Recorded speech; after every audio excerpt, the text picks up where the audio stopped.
Зараз беларусы церпяць беднасць і парушэнне сваіх правоў. А 100 год таму тысячы людзей стаміліся цярпець. Яны ўзялі ў рукі зброю і пайшлі адстойваць сваю свабоду і незалежнасць. Слуцкі збройны чын – прыклад для ўсёй Беларусі. 14 і 15 лістапада адбываўся з'езд Случчыны. На яго было абрана 115 дэлегатаў. З'езд прызнаў Случчыну часткай БНР і абраў часовую раду ў колькасці 17 чалавек. З'езд пастанавіў фармаваць войска. Слуцкую брыгаду БНР у народзе называлі Балахоўскай арміяй. Слуцкая брыгада БНР мела конны аддзел, палкавы абоз, збройную майстэрню, палявы шпіталь і суд. Яна складалася з двух палкоў – першы слуцкі полк і другі грозаўскі полк. Першы слуцкі полк быў сфармаваны да 22 лістапада.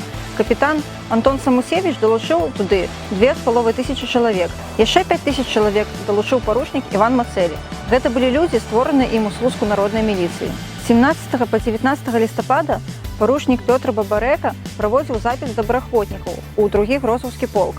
Гэта адбывалася ў палацы Мержаевскіх, што знаходзіцца ў мястэчку Грозаў, зараз Капыльскі раён. Пераважная большасць удзельнікаў слуцкага ўзброенага супраціву жаўнеры-селяне. Загады ў войску часовай рады Случчыны адбываліся выключна па-беларуску. Шэраговыя жаўнеры слуцкай брыгады мелі бел-чырвона-белыя нашыўкі і павязкі замест пагонаў, а афіцэры – нашыўкі з пагоняй. 24 лістапада часовая рада Случчыны і яе войска пакінулі Слуцк і рушылі ў Семежава. Савецкая Расія накіравала 16-ю чырвоную армію, каб спыніць слуцкі ўзброены супраціў. Усіх, хто не хацеў да яе далучацца, расстрэльвалі. Да слуцкай брыгады далучылася яшчэ 5000 чалавек. Сярод іх дэзерціры чырвонай арміі і балахоўцы пасля палескага паходу. 27 лістапада адбыўся першы бой слуцкай брыгады з чырвонай арміі каля вёскі Васільчыцы, зараз Капыльскі раён. Наогул, падчас слуцкага збройнага чыну увесь час былі баі і ўзброеныя сутычкі з савецкімі войскамі. Хутка пачало не хапаць харчавання і лекаў. Таксама не хапала зброі. У снежні 1920 году на ўсё войска было толькі 2000 вінтовак і 10 кулемётаў. 4 снежня на тэрыторыі, што кантралявала слуцкая брыгада, увайшлі савецкія дывізіі, і расклад сілаў змяніўся не на карысць беларусаў.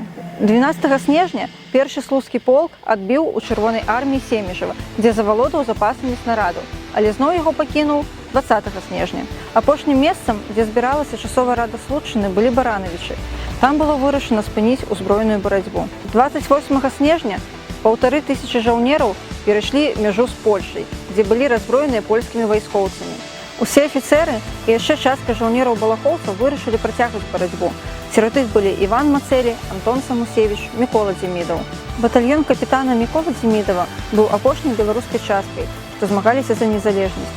Батальён скончыў сваё змаганне ў студзені 1921 года. Падчас слуцкага збройнага чыну Макар Краўцоў займаўся арганізацыяй друкарні часовай рады Случчыны. Тады ён і напісаў марш «Мы выйдзем шчыльнымі рядамі», што пасля стаў гімнам БНР. У сучаснай незалежнай Беларусі улады перашкаджаюць памяці слуцкага збройнага чыну. Замінаюць у правядзенні канцэртаў і іншых мерапрыемстваў, не згадваюць падзеі ў падручніках, не дазваляюць ставіць помнікі. Асабліва тут адзначыўся старшыня слуцкага райвыканкама Андрэй Янчэўскі. Але нягледзячы на гэтыя цяжкасці, працягваюцца даследаванні падзей 1920 года.